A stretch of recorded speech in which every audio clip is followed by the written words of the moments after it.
Yo, welcome to The Explainer. Before we get into it, if you want more content that totally shifts your perspective and hits this hard, make sure to follow the Inner Drive channel. We are locked in and dropping pure value.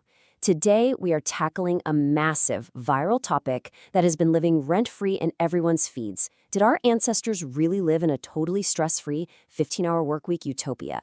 And more importantly, is adopting their ancient lifestyle the ultimate cheat code to cure our crazy modern burnout? We are going to completely break down the concept of the original affluent society. We're separating the absolute myths from the raw, unfiltered reality. Grab a snack, get comfortable, and let's dive right in. So the core question we are starting with is currently driving digital nomads, diet influencers, and wellness gurus absolutely wild across the internet. The claim is literally everywhere right now. Early humans and modern hunter-gatherers supposedly only work a few hours a week. The story goes that they put in maybe 2 or 3 hours a day and then spend the rest of their time just vibing, telling stories, and sleeping. It sounds like an absolute dream, right? No cap. If someone told me I only had to work 15 hours a week to survive, I'd be packing my bags and going off-grid right now. But we have to ask the hard question, is this actually true? Or is it just the internet romanticizing things again? All right, let's get into chapter 1, the modern burnout myth, and why we are so obsessed with romanticizing the past. To really figure this out, we have to recognize exactly why exhausted modern workers today are so desperately looking backward in time for answers.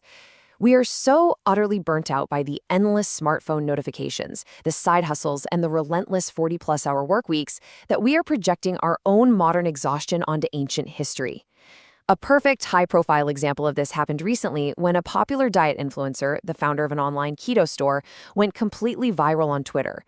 Bro traveled to Africa, spent just a few days on a curated, tourist-arranged trip with the Hadza people, who are a group of indigenous foragers in Tanzania, and suddenly claimed he had discovered the ultimate cheat code to human health. He pushed the narrative that the Hadza barely eat any fiber, never experience stress, and only work 3 to 4 hours a day. He literally called them wild humans and contrasted them with what he called chubby, modern humans living in man-made zoos. It was major main character energy. But as actual anthropologists quickly pointed out, he was projecting a highly idealized, massively inaccurate version of ancient lifestyles onto a living, breathing population just to sell his followers a fantasy. Moving on to Chapter 2, the original affluent society, and what is known as the Zen road to wealth. So where did this keto influencer and the internet at large even get this idea in the first place? Picture this. It's 1966. An anthropologist named Marshall Solins dropped a highly influential paper at a famous academic symposium called Man the Hunter. He later expanded this exact paper into his massive book, Stone Age Economics. Before Solins stepped onto the scene, the general academic consensus was that pre-agricultural life was just a desperate, starving struggle for daily survival, basically nasty, brutish, and short. But Solins totally flipped the script. He introduced the revolutionary idea that hunter-gatherers were actually the original affluent society. He completely changed the vibe of how we view human history. Solins framed this whole concept by comparing two completely different paths to wealth. On one side of the spectrum, you have the modern Galbraithian way, named after the famous economist John Kenneth Galbraith. This is the exact system you and I are locked into today. It assumes human wants are literally infinite, but our means to get them are limited. So how do we cope? We try to close that gap by producing more, inventing more, and industrializing everything. We are constantly chasing the next iPhone upgrade or the next promotion, meaning we are perpetually living in a state of scarcity. On the flip side, Solins presented the hunter-gatherer's Zen way. This path assumes that human material wants are actually finite and very few, and that the technical means to get them are perfectly adequate. So the absolute core of Solins' argument is that these societies achieved affluence without abundance. Seriously, let that sink in for a second. We are so conditioned to think that being affluent means having abundance, having a massive closet, a huge house, unlimited stuff. But instead of hoarding possessions or grinding to build up a massive surplus, these societies simply trusted the prodigality of their environment. By desiring very little and not tying their self-worth to property or status symbols, they were able to satisfy their physical needs incredibly quickly. They fundamentally saw wealth as free time, not physical stuff. To them, having nothing to do was the ultimate flex. It is a massive paradigm shift that completely breaks the modern brain. Which brings us to Chapter 3, debunking the math behind the legendary 15-hour work week. So, what about that famous 15-hour work week we constantly hear about in every self improvement podcast? Did Salins and these early researchers actually prove that our ancestors were only clocking in for a couple of hours a day? Well, the myth largely comes from a famous study by Richard Lee on the Kung people in the Kalahari. Lee estimated they only worked 15 to 20 hours a week. But guys, here is the massive catch. Lee only counted direct foraging. He literally just counted the act of hunting and picking food. It's like saying you only work 4 hours a day because you only count the time your fingers are actively hitting the keyboard. When later researchers went back and accurately included all the other labor necessary to actually survive, like food prep, butchery, drawing heavy water, gathering firewood, fixing tools, and keeping the camp clean, the numbers skyrocketed. They jumped to 44.5 hours a week for men and 40.1 hours for women.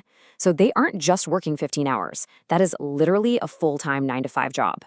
Now, welcome to Chapter 4, where we look at the transition to farming.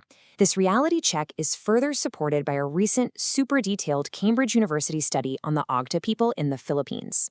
The researchers compared Agta groups that strictly forage with those who have transitioned to modern farming. They found that shifting to farming raises out-of-camp work from 20 hours to 30 hours a week, and guess what? The heaviest burden falls directly on women who are drawn into the agricultural fields and end up losing roughly half of their leisure time. So while foraging is definitely more time efficient than early farming, treating it like a permanent stress-free vacation is just completely delulu. All right, let's get serious for Chapter 5, the darker realities beyond the utopia. If we are actually going to learn from these societies, we can't just cherry-pick the aesthetically pleasing parts that sound like an exclusive wellness retreat. Anthropologists like David Kaplan regularly remind us that Salin's concept of affluence ignores some incredibly harsh, brutal realities. We're talking about a devastating 50% childhood mortality rate. We're talking about life expectancies hovering around 30 to 45 years. Periodic, seasonal starvation is a very real, very terrifying threat. It's not some voluntary, trendy, intermittent fasting protocol to look good for summer. It is a literal lack of calories to survive. Also, the physical effort required is intense. Hadza women walk an average of 4 miles a day, and men walk double that. That's on a cute hot girl walk, that's survival. And regarding diet, there is absolutely no single paleo diet. Humans are incredibly flexible omnivores. Ancient diets varied wildly based on geography, meaning the idea of one single perfect ancestral menu that you can buy in a PDF online is completely fabricated. That leads us to Chapter 6, the noble savage trap, and the very real harms of treating people like an exotic curio.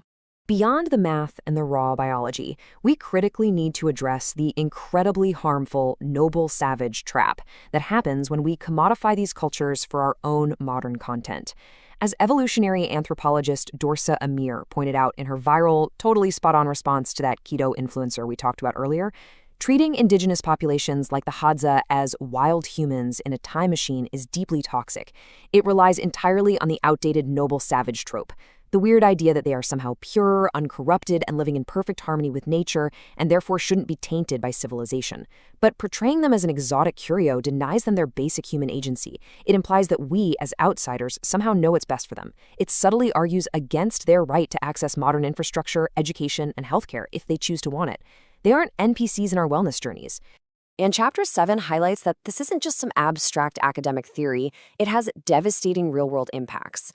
As Hadzabe law student Shani Mongola powerfully points out, mischaracterizing their lives disrespects their fundamental humanity.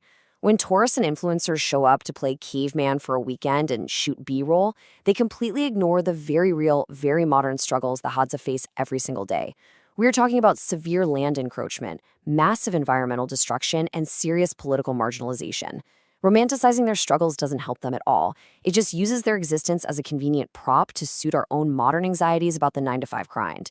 So now we arrive at Chapter 8, Real Ancestral Lessons. What can we actually learn from all of this? If the 15-hour workweek is basically cap, and the perfect ancestral diets wildly vary, what are the actual, real lessons we can take away to improve our lives? One of the most fascinating concepts out there is the immediate return economy, highlighted by anthropologist James Woodburn. In an immediate return system, your labor is rewarded instantly. You forage, you eat that day. You hunt, you share the meat that night. There is zero long-term storage, no hoarding of resources, and therefore no extreme wealth inequality. Because of this, people are systemically disengaged from property. That means no one can use property or capital to create toxic dependency or authority over someone else. The mental health outcome of this is absolutely huge. They develop a totally present-oriented mindset that completely bypasses the chronic, future-oriented debt, anxiety, and dread that literally defines our modern existence. Stepping into Chapter 9, building on that exact idea, anthropologist Norit Bird-David calls their unique social structure a peer-to-peer connected cosmos. And this is so crucial. This isn't just about passively splitting resources 50-50 and calling it a day. It is about constant, active connection work. Equality in these groups isn't just a natural, passive state of being. It's something they actively engineer and enforce every single day through deep relationships, kinship, and a fundamental understanding that absolutely everyone, including the natural environment around them, is connected. To stay sane and totally equal, they relied on a very specific social arithmetic. First off, grandmothers played a vital role. The famous grandmother hypothesis shows that older women gathering reliable plant foods actually provided the massive bulk of the daily calories, not just the flashy adrenaline-chasing hunters. Second, and this is my favorite part, they completely flattened social hierarchies through relentless roasting. If someone got too arrogant or thought they were the main character, the group would literally mock them into submission. When anthropologist Richard Lee bought a massive, incredibly fat ox for the Kung as a thank you gift, they relentlessly made fun of it. They roasted him, calling this huge ox a useless bag of bones. They weren't being ungrateful at all. They were actively ensuring he didn't feel superior. They were humbling him to protect their equality. Imagine if your office did that to a toxic boss. Which brings us to our final takeaway, Chapter 10. So the ultimate lesson here isn't to dramatically quit your job, throw away your phone, and try to forage in your local city park.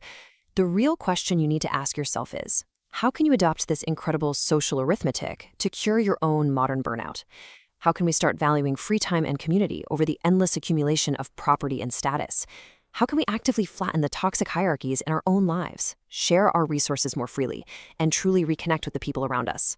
We don't need a magical time machine to find peace. We just need to remember what our human nervous systems actually evolved to expect from each other. If this explainer completely shifted your perspective today, don't forget to like, subscribe, and follow the Inner Drive channel for more deep dives that hit exactly like this. Stay locked in, and I'll catch you in the next one.